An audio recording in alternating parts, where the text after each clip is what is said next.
दोस्तों, कब्र के बारे में आप लोगों ने बहुत सारे वाक़यात सुने होंगे कि कब्र में कितने फरिश्ते आते हैं और कौन से सवालात किए जाते हैं। ऐसी एक कहानी एक गुनहगार शख्स की है जो कब्र में हर गुनाह और गुनहगार का अंजाम देखता है। दोस्तों, वीडियो में आगे बढ़ने से पहले आप लोगों से दरख्वास्त की जाती है कि वीडियो को अंत तक ज़रूर देखें और चैनल को सब्सक्राइब नहीं किया सब्सक्राइब करके बेल आइकन पर प्रेस ज़रूर कीजिए ताकि हमारी हर आने वाली वीडियो आप तक ज़रूर पहुँचे। इतवार का दिन था और ये गुनहगार शख्स जो कब्र में हर गुनाह और गुनहगारों का अंजाम देखता है, इतवार के दिन काफ़ी थक चुका था। बच्चों से खेल कूद, फिर शाम में पिकनिक पर गया और सारा दिन मसरूफियत की वजह से थक कर चूर हो चुका था। बच्चों और बीवी बाहर लॉन में टीवी देखने बैठ गए। मैं जल्दी से सोने चला गया। सोते ही मुझे इस दिन अजीब सी नींद आ रही थी, जिसमें थकावट और हिलने की जान नहीं थी। आंखें न बंद थी न खुल पा रही थी। दिमाग पर अजीब सा वजन महसूस हो रहा था। आंखों के सामने काली धुंध छाने लगी थी। कानों में अजीब सी शोर हो रहा था। पाँव में दर्द करने लगे थे, जैसे खून बाहर निकलने की कोशिश कर रहा हो। इतने में आंखों के सामने मुकम्मल अंधेरा छा गया, जैसे आहिस्ता से मेरे जिस्म से जान निकल रही हो। मेरी आंखें बंद थी, फिर भी मुझे वो नज़ारे दिखाई देने लगे थे। ना चाहते भी दिमाग में माजी के पिछले कई गुनाह याद आ रहे थे, जैसे कोई भिखारी बच्चा मुझसे भीख मांगने आया और मैंने इसे धक्का देकर हटा दिया। लड़कियों की मजबूरी का फ़ायदा उठाकर उनसे किए गए गुनाहों की याद। मुझे ऐसा लग रहा था जैसे मेरे कई सारे गुनाह किसी मूवी की तरह मेरे सामने चल रहे थे। मैं जागने की कोशिश कर रहा था, पर मेरे जिस्म में ज़रा सा हिलने की ताकत न बची थी, जैसे एक खोखली लाश किसी नहर में तैर रही हो। मेरे कानों में अजान की आवाज़ गूंज रही थी और इस दौरान मेरे हंसने और बातचीत की याद, नमाज पर जानबूझकर न जाना, इन सब यादों से एक खुद ताहरी होने लगा था। फिर कुछ लम्हों बाद मुझे काले लिबास में एक शख्स दिखाई देने लगा। वो मुझसे कहने लगा, मैं मलकुल मौत हूँ, तुम्हारा वक़्त इस दुनिया में पूरा हो चुका है और मुझे हुक्म हुआ है कि तुम्हारी जान ली जाए। मैं सुनकर घबरा गया। रोते मिन्नत करते कहा, खुदा के लिए मुझे छोड़ दो, मेरी अभी मरने की उम्र नहीं है, मेरे छोटे छोटे बच्चे हैं और मैंने कब्र के लिए कोई तैयारी भी नहीं की है और मेरे कोई अच्छे काम भी नहीं है। मैंने नमाज़ें भी नहीं पढ़ी। खुदा के लिए मुझे आखिरी मौका दो ताकि मैं नमाज़ पढ़ूं, अच्छे काम करूं, खुदा को राज़ी करूं, ताकि कब्र के अज़ाब से बच जाऊं। मेरी इल्तिजा सुनकर वो मुझे इससे अफसोस करने लगा और कहने लगा, ए इब्ने आदम, क्या तुम्हें मालूम भी था कि मौत की कोई उम्र नहीं? तुमने ये सब अच्छे काम पहले क्यों नहीं किए? तुम दुनिया में जिस काम के लिए आए थे वो तुम भूल गए, और जिनके लिए तुमने दुनिया में काम किया तो वो आज तेरे सब कहाँ है? अफसोस, तुमने सारी ज़िंदगी बड़े बड़े वास्ते बनाने, वो भी आज तुम्हें मौत से नहीं बचा सकते, क्योंकि खुदा की तरफ से तुम्हारी जान लेने का हुक्म हुआ है, जिसे कोई भी टाल नहीं सकता। अब तुम्हारे जैसे अमाल होंगे वैसे ही बर्ताव होगा तुमसे। वो मेरी रूह कब्ज़ कर चुका था और अपने इस बेड पर लाश की तरह सोया हुआ था। मेरे चारों तरफ मेरी बीवी, बच्चे और ख़ानदान वाले मौजूद थे। सब मेरे लिए रो रहे थे। कुछ फ़ोन इधर उधर मेरे मरने की इत्तला देने लगे।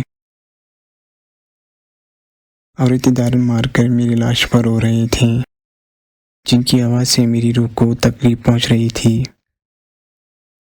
کچھ ادھر ادھر میرے مرنے کی اطلاع دینے لگے۔ میں سب کچھ دیکھ اور سن پا رہا تھا، پر بول نہیں سکتا تھا۔ میری نظریں وسیع ہو چکی تھی، مجھے سب کچھ آسانی سے دکھائی دے رہا تھا۔ گھر میں مہمانوں کا آنا جانا بڑھنے لگا۔ کچھ میری تعریف کر رہے تھے کہ مرحوم اچھا تھا، تو وہی کچھ برائی بھی کر رہے تھے، اور برائی کرنے والوں کی وجہ سے میری روح کو تکلیف پہنچ رہی تھی۔ تھوڑی دیر میں مسجد میں میرے نام کا اعلان ہونے لگا۔ اعلان سن کر میں حیران ہو رہا تھا کہ دنیا میں جب زندہ تھا تو میرا نام لینے سے پہلے میرا آدھا مرتبہ میری تعریف بیان ہوتی تھی، اور آج صرف میرا نام ہی پکارا گیا۔ اس فانی جہاں سے ہمیشہ کے لیے انتقال کر چکے ہیں۔ میری روح مکمل قبض ہو چکی تھی۔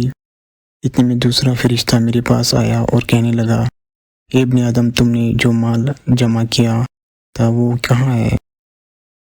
تم جو ساری زندگی دولت کمانے اور جمع کرنے کے چکر میں خدا سے غافل رہے، تو بتاؤ اب وہ دولت تیرے کس کام کی ہے؟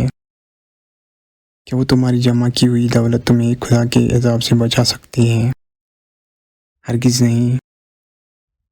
تمہیں جب معلوم تھا کہ قبر میں صرف اچھے اعمال کا مانیں گے، تو پھر بھی تم خدا کی عبادت اور اس کے حکموں سے غافل کیوں رہے؟ کیوں دنیا کے چکر میں جان بوجھ کر بغیر کسی مجبوری کے نماز چھوڑیں؟ اب تیار ہو جاؤ اپنے اچھے برے انجام کے لیے۔ اس کے کسی بھی سوال کا میرے پاس جواب نہیں تھا۔ میں اس کے سوالوں سے شرمندہ ہو رہا تھا، اور میرے اوپر ڈر حاوی ہونے لگا تھا کہ نہ جانے دفن ہونے کے بعد قبر میں مجھ سے کیا ہوگا۔ پھر مجھے جلد ہی سے غسل دینے کے لیے لے جایا گیا۔ غسل دینے والے جب میرے جسم کو چھو رہا تھا تو مجھے بڑی تکلیف ہو رہی تھی، کیونکہ اس کی زبان پر کوئی قرآنی آیات، درود پاک اور کلمہ وغیرہ نہیں تھا۔ میرے اوپر کھڑے سب اپنی باتوں میں مگن تھے۔ کوئی میری موت سے خوف نہیں کھا رہا تھا کہ انہیں بھی مرنا ہے۔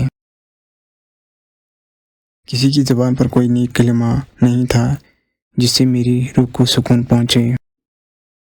میری روح وہاں گناہ گاروں میں شمار تھی، جس سے لوگوں کی دعائیں ہی سکون پہنچا سکتی تھی۔ تھوڑی دیر میں مجھے غسل بھی دیا گیا، پھر مجھے چارپائی پر سلایا گیا۔ اب میری چاروں طرف میرے گھر والے، بھی بچے، بھائی بہن، رشتہ دار، دوست احباب سب میری لاش پر رو رہے تھے۔ میرے دوست جنہوں نے مجھے سے وعدے کیے تھے کہ ہم پر مشکل وقت میں تمہارے ساتھ رہیں گے، آج وہ بھی دور کھڑے اکیلے کونے میں رو کر خاموشی سے مجھے الوداع کر رہے تھے۔ پھر یہ شخص آ کر کہنے لگا ہے، جنازہ اٹھانے کا وقت ہو چکا ہے، باہر سب انتظار میں ہیں۔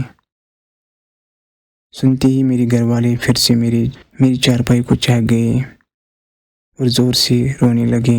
مجھے سمجھ نہیں آ رہا تھا یہ سب میرے لیے اتنا کیوں رو رہے ہیں۔ کیا میں نے ان کو کوئی دکھ دیا ہے؟ ان سب کو ہٹا کر میری جنازے کو اٹھایا گیا۔ میں پریشان ہو رہا تھا، یہ سب مل کر مجھے کہاں لے جا رہے ہیں۔ میں ایک چارپائی پر تھا اور میرے آس پاس بڑی تعداد میں لوگ تھے۔ میری جنازہ سفر میں ہی تھا کہ اتنے میں تیسرا فرشتہ میرے پاس آیا اور کہنے لگا، اے ابن آدم، تم ایک لمبے سفر کی طرف رواں دواں ہو۔ جو تو یہ سفر پہلی بار کر رہا ہے، سفر کے اختتام پر تمہیں ایک چھوٹے اور تنہا مکان میں رکھا جائے گا،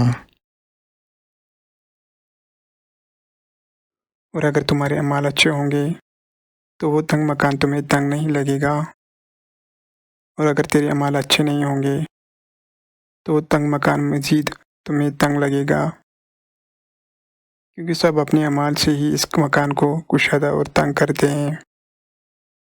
तुम्हें पहली बार इस तंग मकान में रखा जाएगा और तुम्हारी हमेशा की ज़िंदगी क़यामत तक इसी मकान में गुजरेगी।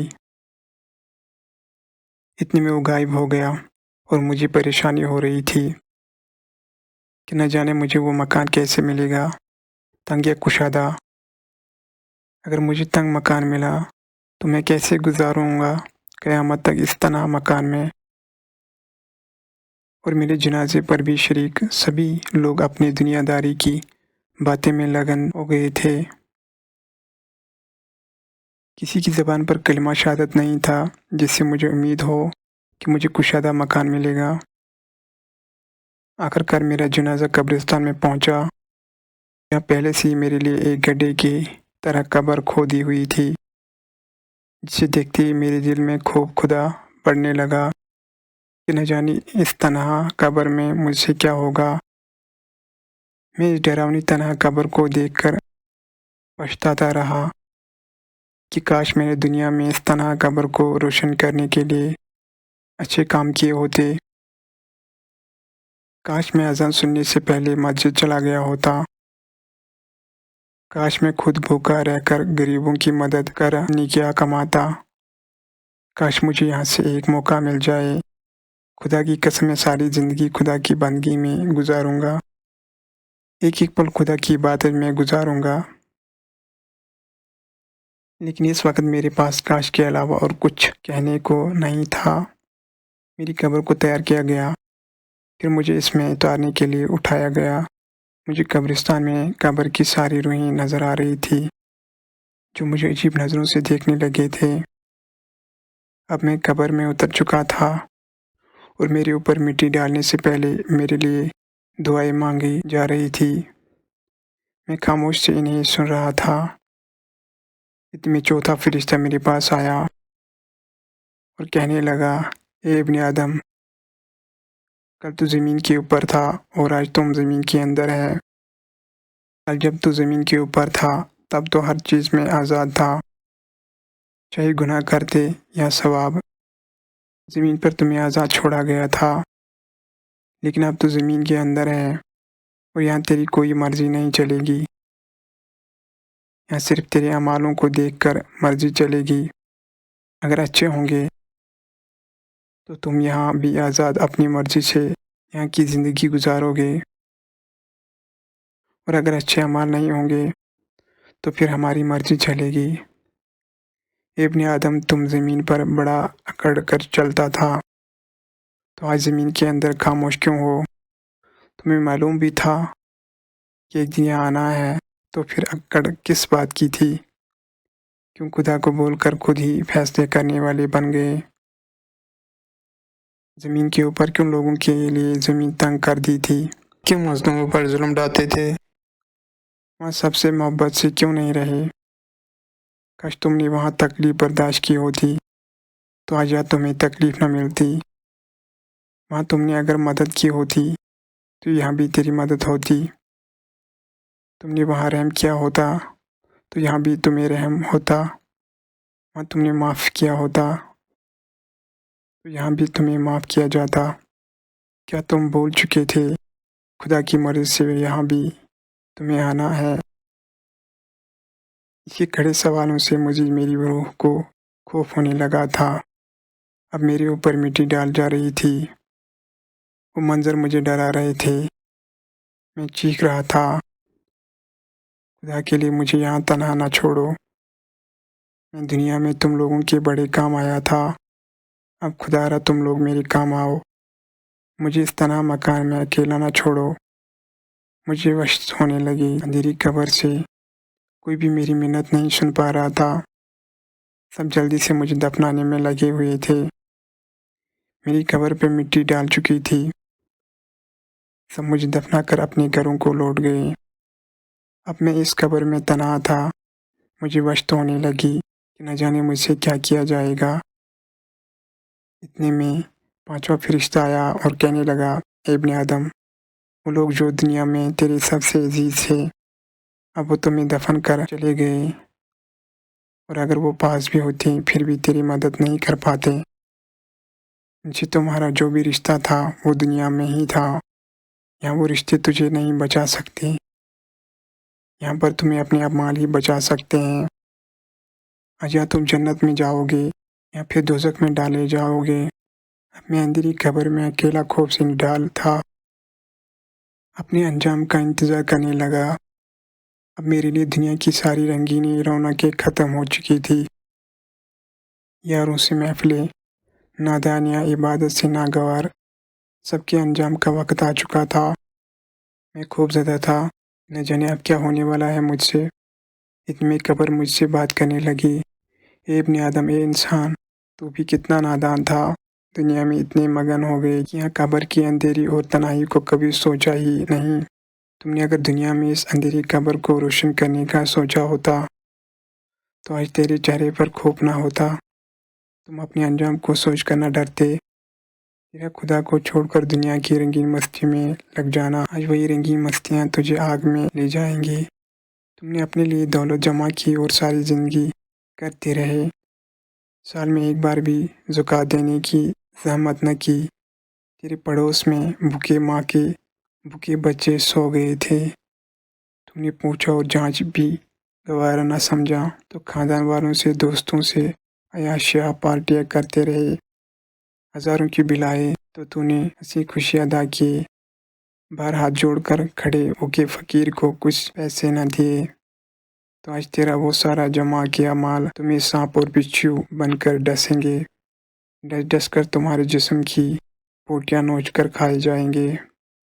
तो ये ना सोच कि उनके डसने से तुम्हें मौत आ जाएगी। नहीं यार, तुझे कभी मौत नहीं आएगी। ये इंसान तो खुदा के अज़ाब से क्यों अंधा बन चुका था। दुनियादारी में लाखों उड़ा दिए, चंद पैसे मिस्किनों को ही दे देते। बीवी से अपना हर हक को मनवाया, कभी नमाज का भी कहा होता। बच्चों को महंगी जगह तालीम दिलाई, कभी इन्हें नमाज और कुरान भी सिखाया होता। कम से कम जो आज तुझ पर कुछ आयतें पढ़कर बख्शते, शायद इनसे ही तेरी बख्शिश हो जाती। अब कुछ देर में तेरे पास यहाँ मुनकर निकर आएंगे जो तुझसे कुछ सवालात करेंगे। सवाल बहुत ही आसान होंगे। तुम अगर मोमिन होगे तो इन सवालों का जवाब आसानी से दे जाओगे। अगर तुम मोमिन ना होगे तो किसी एक का भी जवाब नहीं दे पाओगे। इसके बाद तुम पर रहम किया जाएगा या अज़ाब दिया जाएगा। मैं इन मुनकर निकर के इंतज़ार में था कि न जाने कब आएंगे। आएंगे तो क्या पूछेंगे। कुछ देर में वो खौफनाक चेहरे से आए। वो दो ही थे। मुझसे पूछने लगे, तेरा रब कौन है। सवाल आसान था पर जवाब देने के लिए मेरी ज़बान साथ नहीं दे रही, क्योंकि मैं मोमिन न था, मैं नमाजी नहीं था, मैं खुदा का फरमानबरदार बंदा नहीं था। मैं जवाब में खामोश रहा। फिर पूछने लगे, तेरा नबी कौन है। इस बार मैं भी खामोश ही रहा, क्योंकि मैं दुनिया में आशिक रसूल सल्लल्लाहु अलैहि वसल्लम तो था, पर इस रसूल सल्लल्लाहु अलैहि वसल्लम पर कभी दरूद न पढ़ा, कभी इसका दिल से मिलाद न मनाया, कभी इसकी तरह बंदों से मोहब्बत में न रहा, कभी इसकी तरह यतीम और मिस्किनों को अपना न समझा। तो आज सिर्फ इस नाम के आशिक रसूल का अपने नबी का नाम लेने के लिए ज़बान भी साथ नहीं दे रही थी। फिर पूछने लगे, तेरा दीन क्या है। इस बार भी मुझसे जवाब नहीं दिया जा रहा था, कि मैं दुनिया में दीन के करीब ही नहीं था। दीन के अहकामों से गाफिल था, झूठा था, मक्कार था, सिर्फ नाम का ही मुसलमान था। जब इन्हें किसी भी सवाल का जवाब ना मिला तो गुस्से से चले गए। इनके जाने के बाद मुझे कब्र में तपिश होने लगी थी। मेरे बाएं तरफ से एक खिड़की नुमा जगह खुल गई। इस खिड़की में से आग शोलों के साथ मेरे करीब हो रही थी। कब्र में बदबू बढ़ने लगी थी और कब्र चारों तरफ से तंग होती जा रही थी। आग की तपिश से मेरे जिस्म का बायां हिस्सा जल रहा था। मैं चीखा जा रहा था। चीख कर पूछा, ये मुझसे क्या हो रहा है। क्यों मेरी कब्र तंग हो रही है। आग क्यों मेरे जिस्म को जला रही है। कब्र से आवाज़ आने लगी, ये इंसान कब्र का तंग होना, बाईं तरफ से खिड़की खुलना, ये सब तेरे अमालों का किया धरा है। तो अगर दुनिया में खुद को तंग रखता तो तुम्हें यहाँ वसी कब्र मिलती। अब तेरे चीखने का कोई फ़ायदा नहीं। या तेरे जैसे तेरी तरह के بے شمار انسان چیخ رہے ہیں۔ یہ سب تجھے پہلے سوچنا چاہیے تھا۔ اب عذاب کے لیے تیار ہو جا۔ وہ آواز خاموش ہو گئی۔ آگ میرے بہت قریب آ چکی تھی۔ میرا چہرہ آگ سے جل رہا تھا۔ اس آگ کی تپش دنیا کی آگ سے کئی گنا زیادہ تھی۔ آگ کی تپش مزید تیز ہوتی جا رہی تھی۔ کچھ ہی لمحوں میں میرے چہرے سے ہو کر پورے جسم کو جلانے لگی تھی۔ بہت دیر تک میں آگ میں جلتا رہا، چیختا رہا، پر وہاں کوئی میری چیخ و پکار سننے والا نہیں تھا۔ کچھ دیر بعد میرے جسم سے آگ بجھنے لگی۔ میرے جسم کو ٹھنڈا سکون مل رہا تھا۔ میں نے پھر پوچھا، اچانک میرے جسم سے آگ کیوں بجھ گئی اور میرے جسم کو راحت بھرا سکون کیسے مل رہا ہے؟ میں تو گنہگار ہوں۔ غیبی آواز سے مجھے جواب ملا، دنیا میں تیرے وارث تیری بخشش کے لیے قرآن خوانی کروا رہے ہیں۔ جب تک تیرے لیے قرآن کی تلاوت ہوتی رہے گی تب تک تمہیں کوئی عذاب نہیں دیا جائے گا، اور یہ بھی ہو سکتا ہے اس قرآن اور دعاؤں کے صدقے تیری بخشش کی جائے۔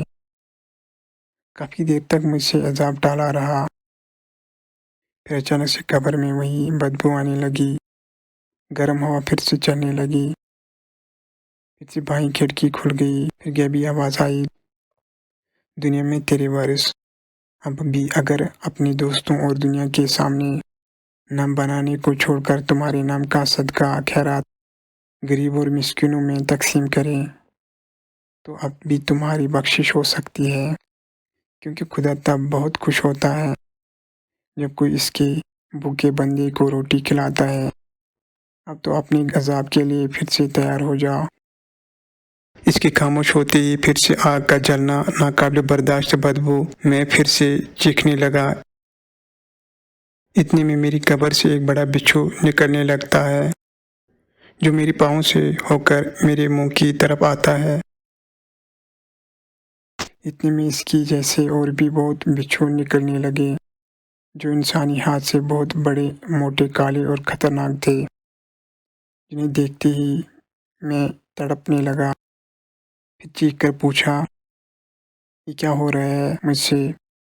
غیبی آواز سے جواب آیا، اے انسان، یہ بچھو تمہارے گناہ سے پیدا کیے گئے ہیں۔ تم جو دنیا میں کسی کو گالی دیتے تھے، اس ایک گالی کے بدلے یہاں ایک بچھو پیدا ہوتا تھا، اور اب یہ تمہیں نوچیں گے۔ اس کے ایک ڈس سے تم زمین میں کئی نیچے چلے جاؤ گے، اور پھر آؤ گے، پھر دوسرا ڈسے گا۔ جتنے تم نے گالیاں دی ہوں گی، جتنے بچھو ہوں گے، اتنی ہی بار تمہیں ڈسا جائے گا، اور اس کی تکلیف کا کوئی اندازہ بھی نہیں لگا سکتا۔ اور اس تکلیف کے بعد تمہیں احساس ہوگا کہ کاش تم نے کسی کو مذاق میں بھی گالی نہ دی ہوتی۔ وہ ان گنت بچھو تھے جن سے میری قبر بھر چکی تھی۔ باری باری ایک ایک ڈستا گیا۔ ان کے ڈسنے سے جو تکلیف پہنچ رہی تھی اس کا کوئی اندازہ بھی نہیں لگا سکتا۔ کافی دیر تک میں اس عذاب میں تڑپتا رہا۔ جب مجھ پر وہ سزا پوری ہوتی تو مجھے بڑے جہنم میں لایا گیا۔